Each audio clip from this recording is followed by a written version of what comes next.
Hi, I'm Amy from the Waves and Wild team, and today we're going to be looking at making the Thumbs Up Cuff add-on. It's a free pattern on the Waves and Wild website. You can go and download that now from the accessories section. What the Thumbs Up Cuff does is it adapts the cuff of the children's hot chocolate or both of the adult hot coffee sweatshirt and hoodie patterns. And it's basically going to give us, instead of a regular cuff, a slightly longer cuff with a thumb hole in the side of it. And this is a great little thing to add on to your sweatshirts and hoodies in the colder months. It's basically like having a glove built into your hot chocolate or hot coffee, which is really good. And it's also a really fun way to use up some large scraps and to add a little extra pop of colour or pattern to your makes. So they are designed for the hot chocolate and hot coffee patterns, but it's quite easy to adapt the pattern piece to fit other sweatshirt and hoodie patterns from the Waves and Wild collection. I'm going to show you how to do that once we get inside the video. The first thing you need to do is to print and cut out your pattern piece.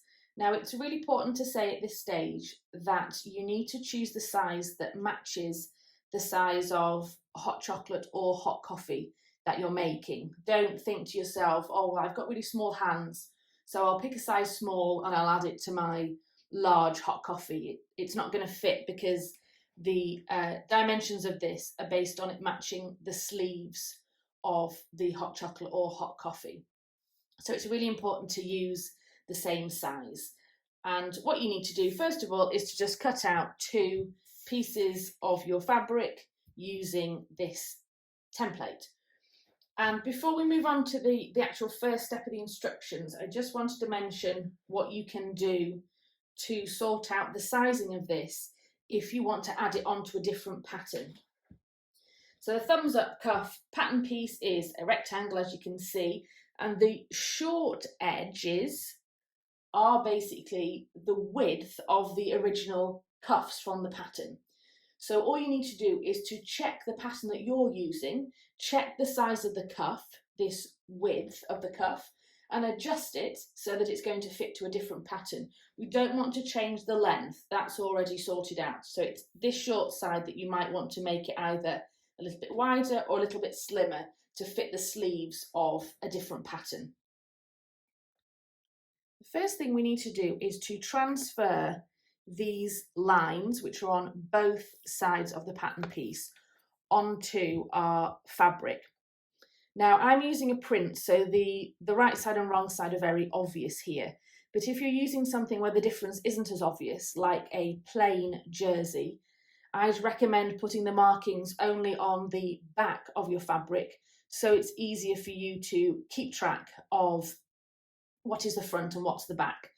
Now, here's one I've prepared earlier. Because I'm using a print, I've marked on the back and also a little bit on the front as well.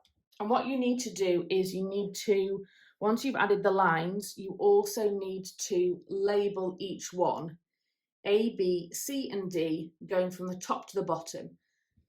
I've marked the letters on both sides and they should match up. So we've got A and A, B and B, C, C, D, D. And you're going to do that on both of the rectangles that you have cut out. I'm going to take my rectangle and just flip it over so I'm looking at the right side of it. And then we're going to fold it in half lengthways. And that will mean that you've got your markings are basically matching up like this.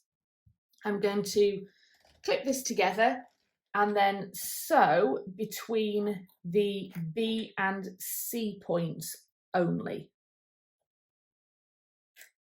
And it's important to note that all of the steps in this tutorial need to be sewn really accurately, so everything matches up and turns the right way around in the end. And you'll need to be using a stretch stitch with a 6mm or 1/4 inch seam allowance. And always make sure that you secure your stitches at the beginning and end of each section. So sew back and forth before you then do the length of the stitch. So I'm going to jump on the sewing machine now and just sew between the B and C points. I've changed my needle to a stretch needle, which is going to be better on this jersey fabric. And I'm also using a walking foot, which can work really well on stretch fabrics because it just makes sure that the fabric doesn't stretch whilst we're sewing. So if you have that option, I would swap to a walking foot as well.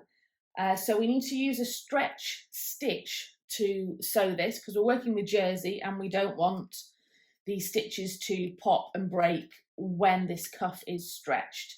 Now, I would recommend using a straight stretch stitch option for this because it's going to just give you a cleaner fold line than a zigzag one would.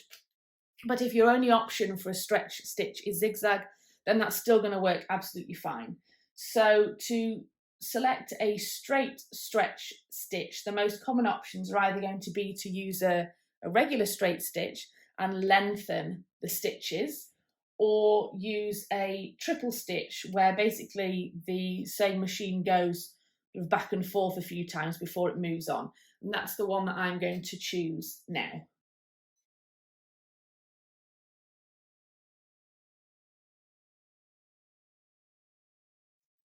So I've sewn between the points B and C marked on this. I've used a dark thread so it's easy for you to see, and my fabric's quite multicoloured, so in some ways it doesn't really matter what colour thread I'm using. If you are using a fabric with a very obvious one colour, then I would choose the same colour of thread so it coordinates really nicely with it.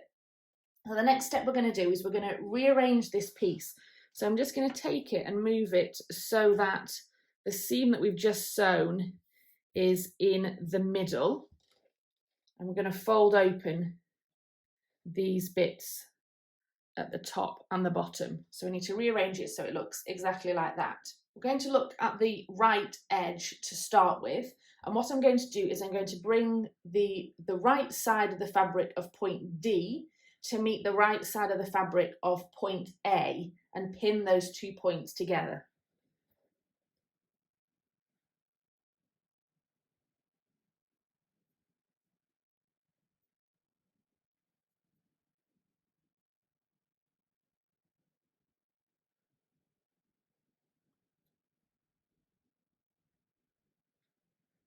It's going to look a bit like that, and we can just flip it over and just check that the 2 points are matching up. We need to get all the layers straightened out. So if you take your piece that you've just pinned in place here, this is our sort of AD meeting point. What we want to do is we want to sew between this meeting point and the end of where we have just sewn. But you need to make sure you're only sewing these 2 layers together. So we need to make sure that anything else from the cuff is pushed out of the way. If you want to add some extra pins here to secure it a bit better, that's a really good idea. And then we're going to sew between here, our marked AD point, and the start of where we sewed in the previous step.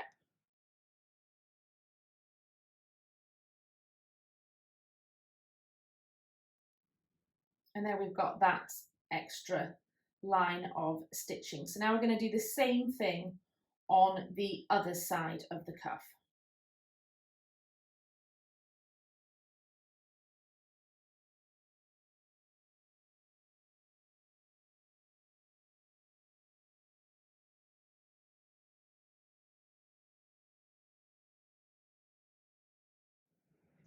Now we need to rearrange the cuff. So you want to find the opening ends and open it up. So now you're looking at the right side of the fabric, and here and here we've got the AD points that we've just sewed together in the last step, and then here in the middle is the point that we sewed even earlier on.